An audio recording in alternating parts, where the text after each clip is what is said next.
Imagine you're at a dog show. The prize isn't just for the prettiest dog. It's about who walks it, who grooms it, who shows it off. The leash, the posture, the owner, it all signals status. Now replace dogs with yacht boys, the leash with arm candy status, and the show with after parties at New York Fashion Week. That's the spectacle Zac Efron seems to be calling out. Exclusive, flashy, and all about showing off prestige through people rather than just things. I've been hearing whispers that Zac Efron has shaken the fashion party circuit, that NYFW after parties have become stages where elite men parade their newest yacht boys, young good-looking companions who serve as status symbols. I want to walk you through 15 angles that suggest this might be happening, what it reveals, and why it's worth exposing. I believe this is more than shallow glitter. It's a window into how power, image, and validation work in ultra-elite social spheres. Go to Cannes, France, and get on these yachts and do things with billionaires that they would not do if they weren't getting paid. One person said, "Can't Zac get a gig on Only?" I start by defining what people mean by yacht boy. Industry buzz suggests it refers to men or companions, often less famous or newer to the scene, who are brought to high-profile events by wealthier, more established people. They're there for framing, optics, to elevate the perceived status of the person bringing them. Think of them like props in a luxury campaign: the boat, the partner, the photos.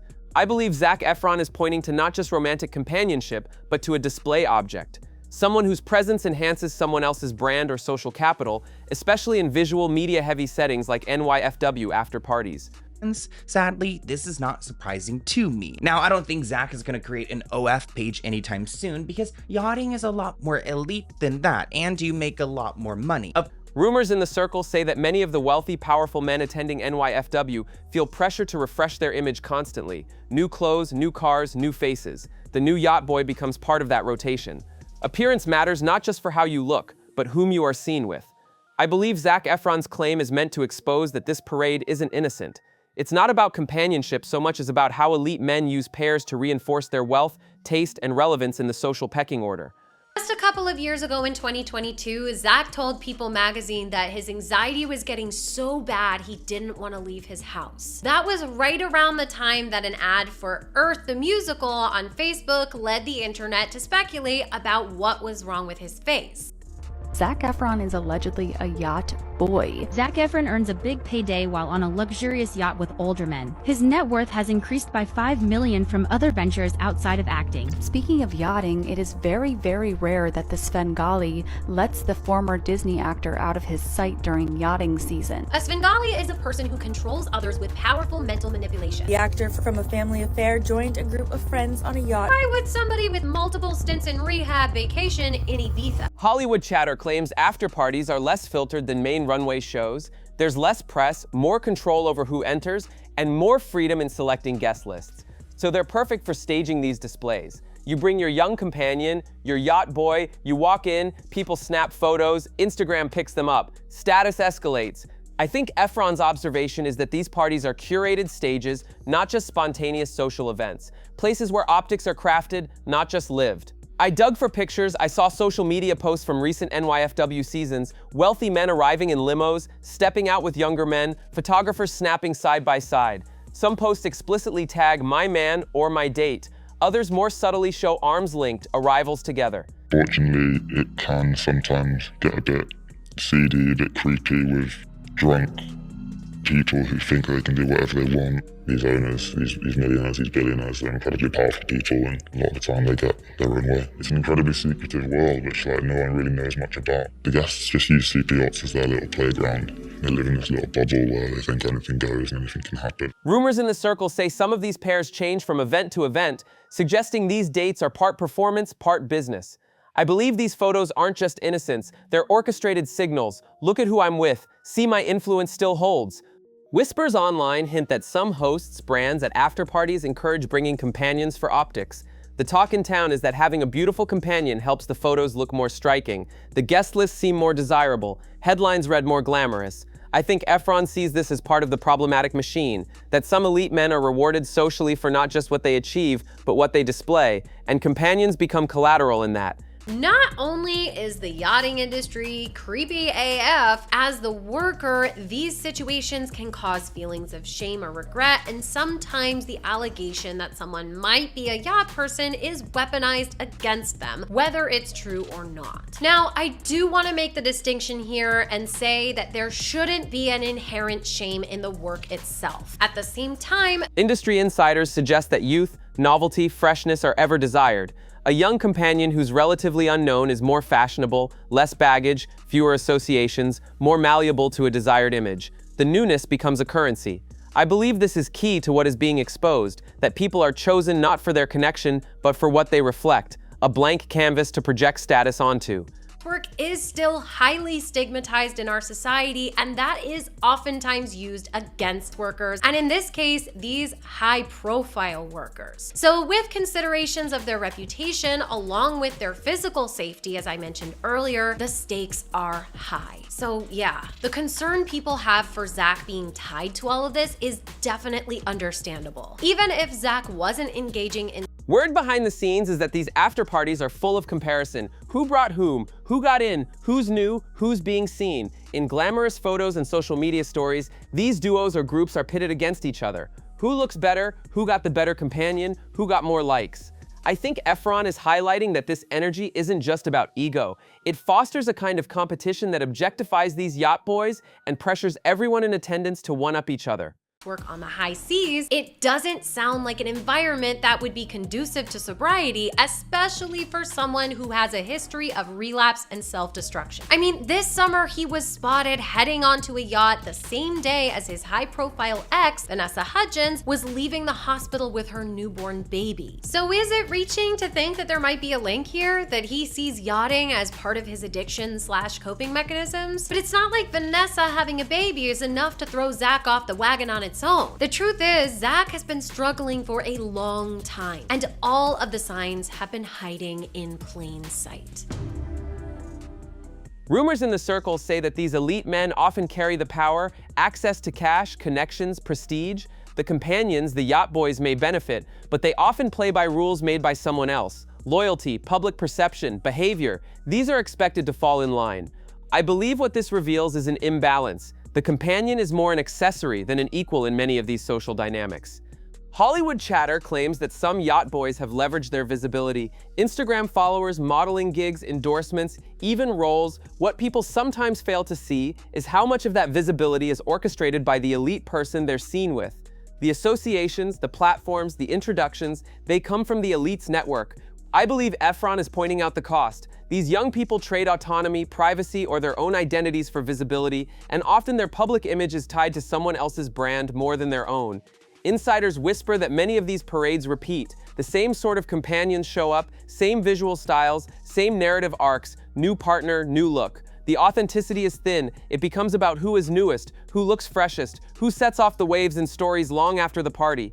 I think this pattern is relevant because it shows that what's being displayed is often shallow. Look, but don't expect depth. The value is spectacle, not substance. Rumors circulate that photographers at after parties are rarely just snapping the party. They're hunting optics, poses, jewelry, couples, appearance. Social media amplifies who is seen with whom. A single image can trend and suddenly someone's yacht boy status is broadcast. Their value in certain circles increases.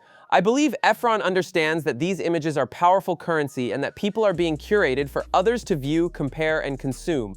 Word behind the scenes is many of those who are yacht boys feel invisible off camera. Their personalities, their own achievements, their boundaries often lose center stage. Behind the spectacle, they may feel used or reduced to photo backdrops. I believe part of what Zac Efron is calling out is this invisibility, the emotional tax of being present merely for display, without acknowledgement of personhood.